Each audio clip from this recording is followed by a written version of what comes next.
Hello everyone, I hope you all are doing well. आज हम लोग एक बहुत ही बेहतरीन बुक के बारे में बात करने वाले हैं जिसका नाम है रिच डैड पुअर डैड। तो दोस्तों, मैं आप लोगों को ये बता दूं कि ये बुक जो है वो लिखी है मिस्टर रॉबर्ट कियोसाकी ने, जो कि फाइनेंशियल मैनेजमेंट के बहुत बड़े गुरु माने जाते हैं।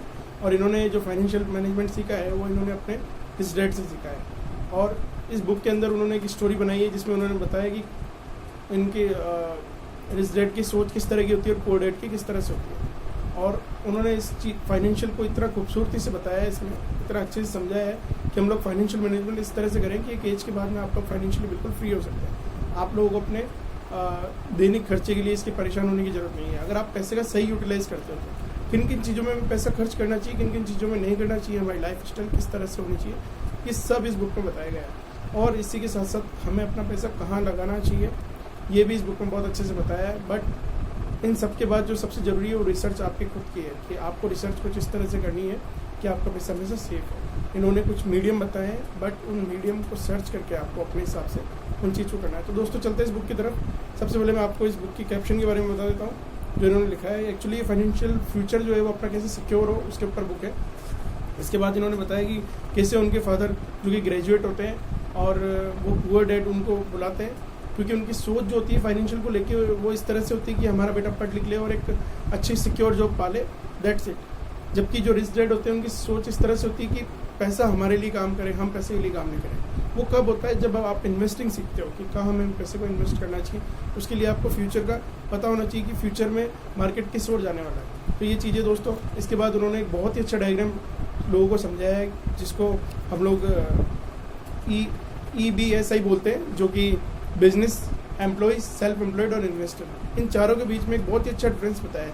कैसे बिजनेसमैन जब अपनी अर्निंग होती है उसके बाद में टैक्स पे करते हैं, एम्प्लॉय अपनी सैलरी में से पहले ही टैक्स कट करके उनको सैलरी मिलती है, सेल्फ एम्प्लॉयड के साथ भी सेम बिजनेस जैसा ही फॉर्मूला होता है, बट वो टाइम फ्रीडम उनके पास नहीं होती है, उनके पास फाइनेंशियल फ्रीडम भी इतनी अच्छी नहीं होती है। और इन्वेस्टर में उन्होंने बताया कैसे विदाउट टैक्स आप अपनी लाइफ जी सकते हैं, क्योंकि आप अपनी पूरी लाइफ में बहुत बड़ा टैक्स का अमाउंट आप गवर्नमेंट को देते हो, तो वो आप इन्वेस्टिंग से बचा सकते हो।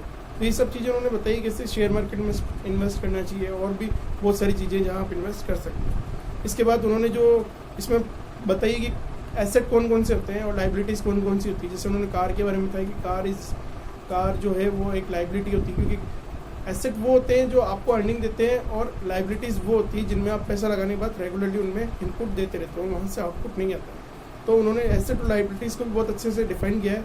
और उन्होंने ये भी डिफाइन किया है किस तरह से पुअर लोग अपनी सोच की वजह से पीछे रह जाते हैं और जो रिच लोग हैं वो अपनी इन्वेस्टिंग जो सही पैसा सही जगह खर्च करना चाहिए। दिखावे का कोई मतलब नहीं है दोस्तों। इस बुक में हर एक चीज़ को बहुत ही बारीकी से बताया गया है और मैं मानता हूँ कि ये आपको अमीर बनाने के लिए बहुत ही अच्छी बुक है। कैसे आप अपनी जो अर्निंग होती है उसका डिवाइड एक अच्छे तरीके से करके कुछ पार्ट इन्वेस्टिंग में डालें, कुछ अपनी इमरजेंसी फंड में डालें, कुछ अपने रनिंग खर्चों के लिए निकालें। इन सब का इन्होंने इसमें बहुत अच्छे से बताया है।